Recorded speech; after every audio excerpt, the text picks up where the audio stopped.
রিয়াদের ভিতরে একটা বড় ধরনের আয়োজন সাজিয়ে 2024 সনে এসে কাবার মতো করে বিশাল একটা স্ক্রিনের ভিতরে, ঠিক কাবার ভিতরে যেইভাবে কাবার কালো গিলাফ, উপরের দিক থেকে মিজাবে রহমা সহ কাবার অংশটা আলাদা দেখবেন একটা ডিজাইন করা আছে।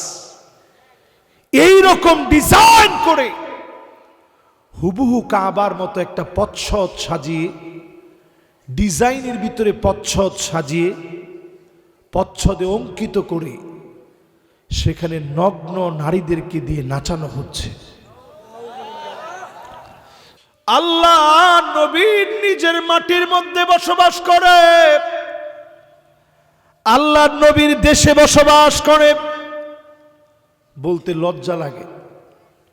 সতর্ক করার জন্য বলি, রিয়াদের ভিতরে একটা বড় ধরনের আয়োজন সাজিয়ে 2024 সনে এসে কাবার মতো করে বিশাল একটা স্ক্রিনের ভিতরে, ঠিক কাবার ভিতরে যেইভাবে কাবার কালো গিলাফ, উপরের দিক থেকে মিজাবে রহমা সহ কাবার অংশটা আলাদা দেখবেন একটা ডিজাইন করা আছে।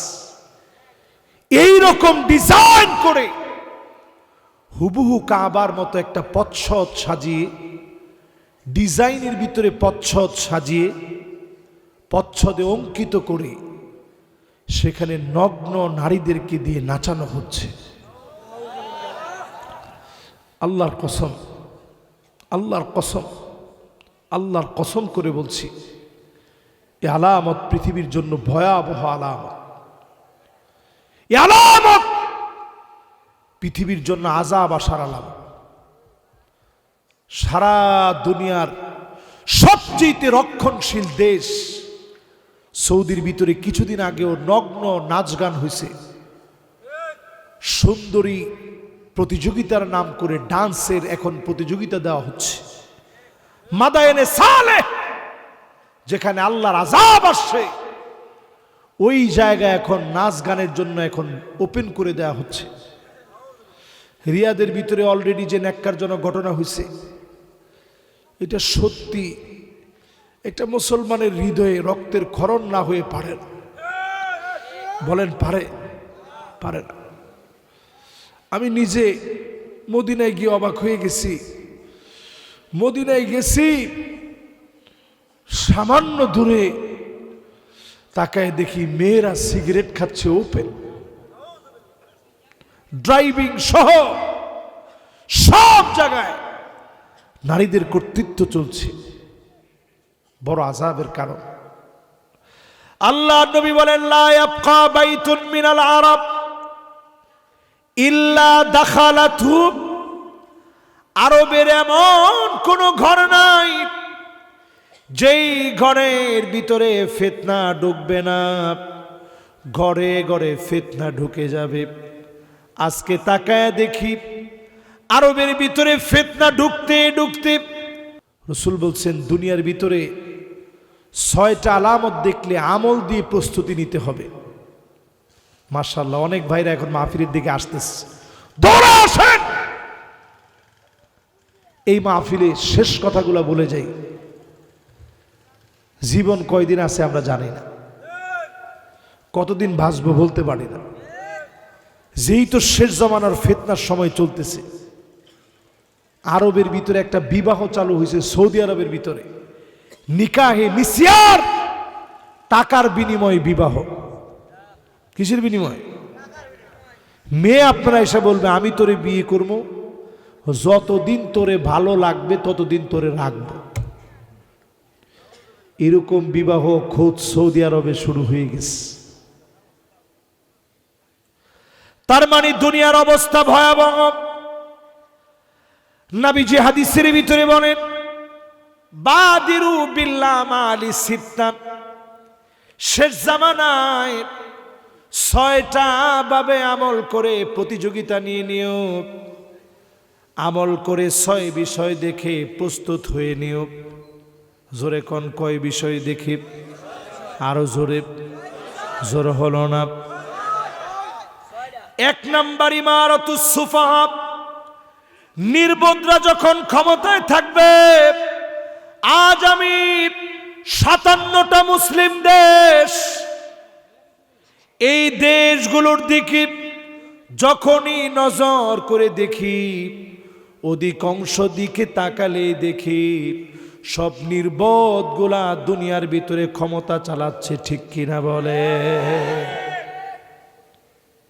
সব নির্বোধ ক্ষমতা চালাচ্ছে। রসুল বলতেছে এই সময়টা আমল দিয়ে প্রস্তুতি নেওয়ার সময়। জোরে কোন কি দিয়ে?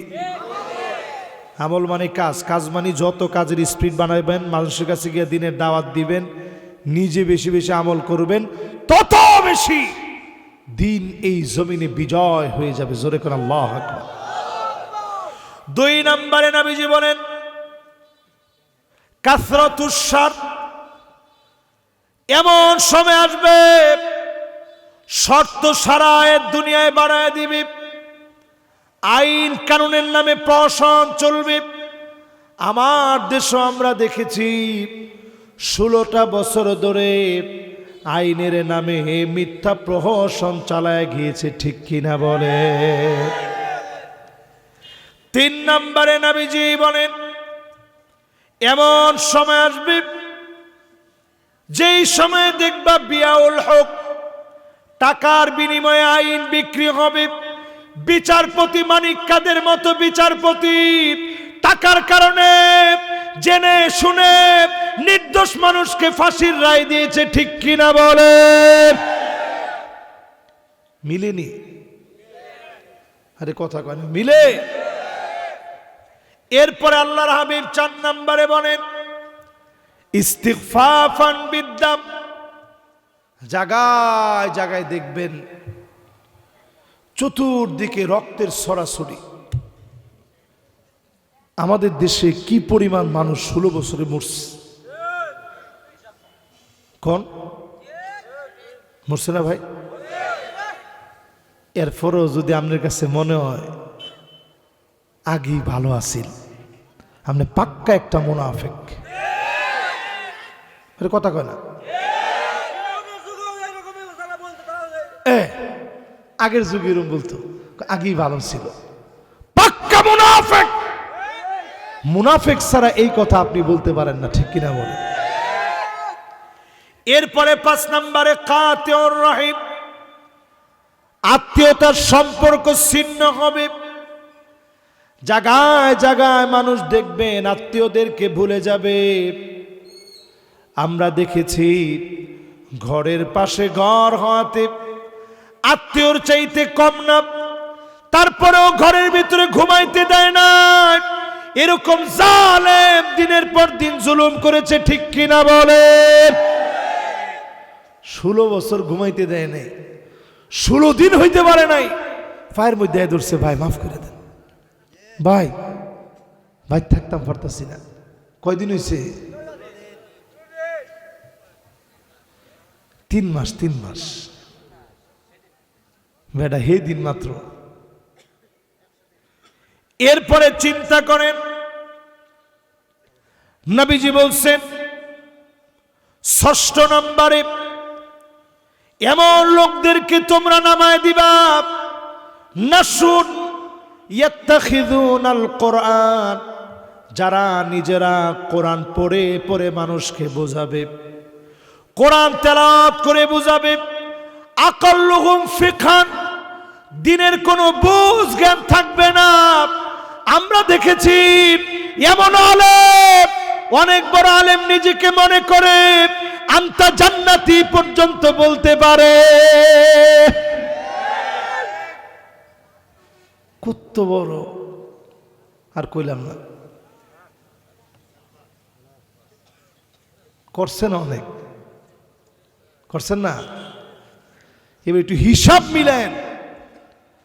এই সময়টা বড় ভয়াবহ।